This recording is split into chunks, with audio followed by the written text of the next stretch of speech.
नमो लोए सब्ब साहुणम। हम शांति पाठ पढ़ा करते हैं। संस्कृत में शांति पाठ है, हिंदी में भी है। पूजन के बाद में शांति पाठ पढ़ा करते हैं। उसमें पंक्ति आती है,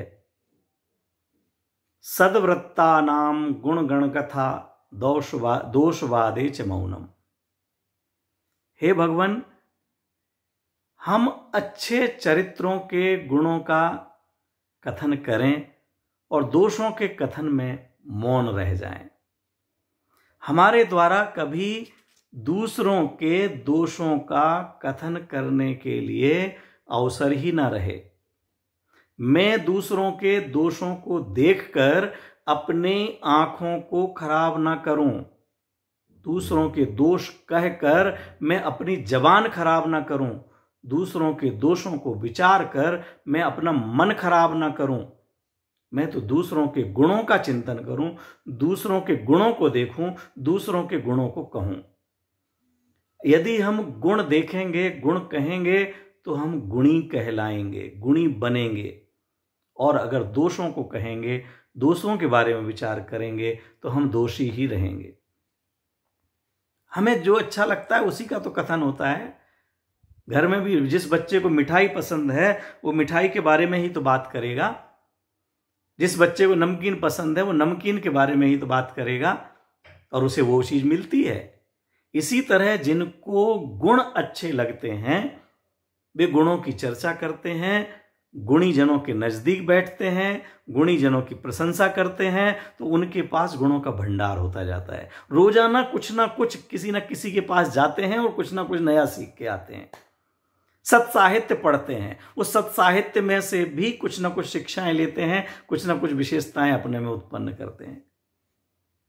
इसीलिए कवि ने कहा है कि गुण ग्रहण का भाव रहे नित, दृष्टि न दोषों पर जावे। दोषों पर हमारी दृष्टि ही नहीं जावे, गुण ग्रहण का भाव बना रहे हमारा। जिसके पास भी जो अच्छाइयां हों उन अच्छाइयों को लें। जहां पर हमें जो चीज जिस दुकान पर सस्ती मिलती हो, हम उस दुकान पर जाकर के वो वस्तु खरीदना चाहते कि नहीं खरीदना चाहते? क्यों? वो वस्तु अच्छी है। वो भले बाजार दूर हो तो भी हमारा मन होता है कि मैं वहां जाकर के वो लूं, क्योंकि वो चीज अच्छी है।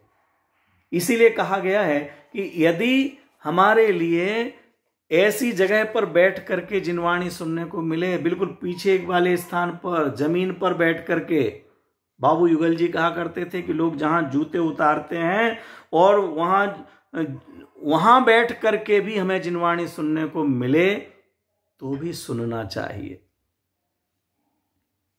अच्छी बातें करें, दूसरों के गुणानुवाद करना वो अच्छी बात है।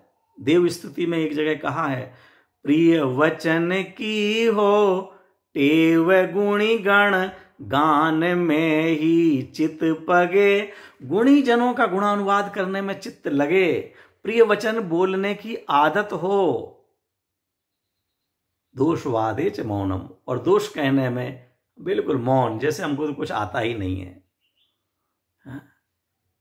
सुभाषितकार कहते हैं जो दुर्जन व्यक्ति है वो खलह सरसप मात्राणी पर छिद्राणी पश्यति। जो दुर्जन व्यक्ति है वह दुर्जन व्यक्ति दूसरों के सरसों जितना दोष हो, उस सरसों जितने दोष को भी देखता है।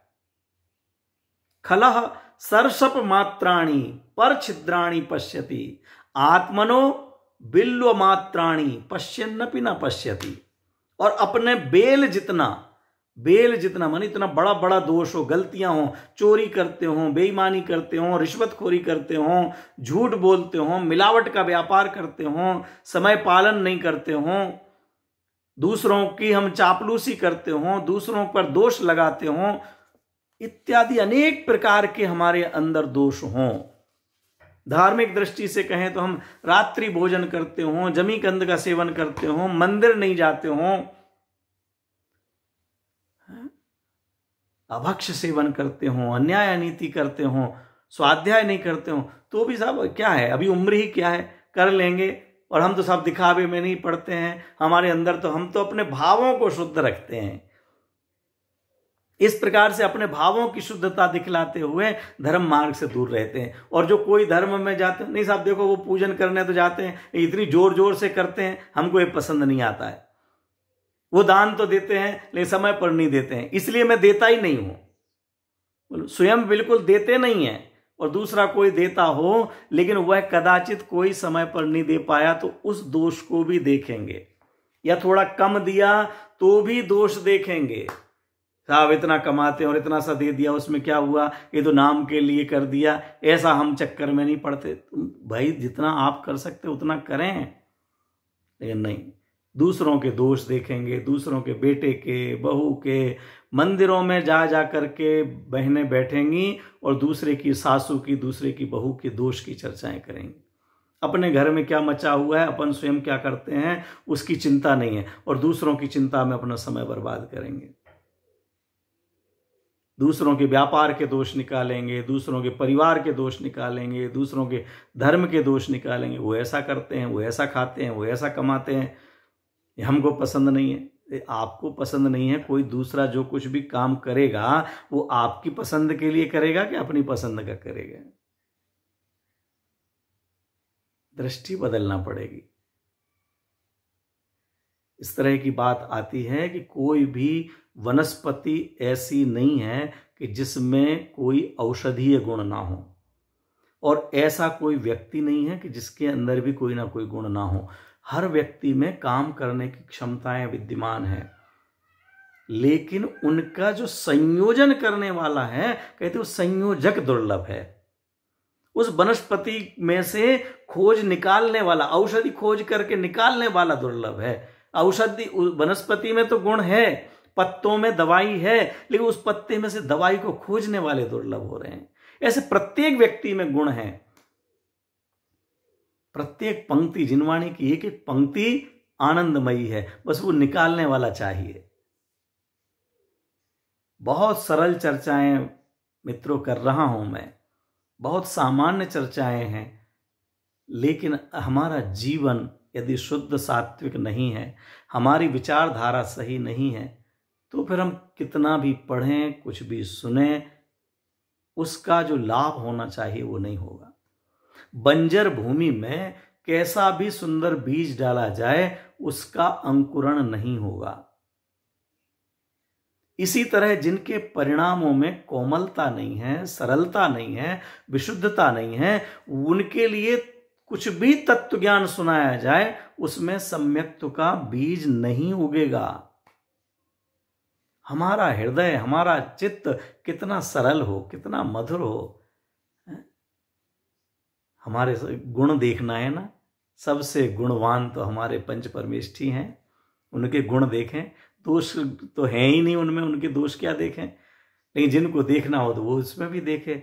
और सर्व संपन्न, सर्व गुणों का निधान मैं स्वयं हूं। प्रत्येक जीव गुणों का भंडार है, अनादि अनंत का, अनादिकाल से है, अनंत काल तक रहेगा। हम अपने गुण देखें, दोष दिखाई देते हैं, हम तो रागी हैं, हम तो अज्ञानी हैं, हम तो मिथ्या दृष्टि हैं, मुझे तो याद नहीं होता है, मुझे समझ में नहीं आता है, मुझे याद नहीं रहता है, मैं वहां जा नहीं सकता हूं, मैं कर नहीं सकता हूं।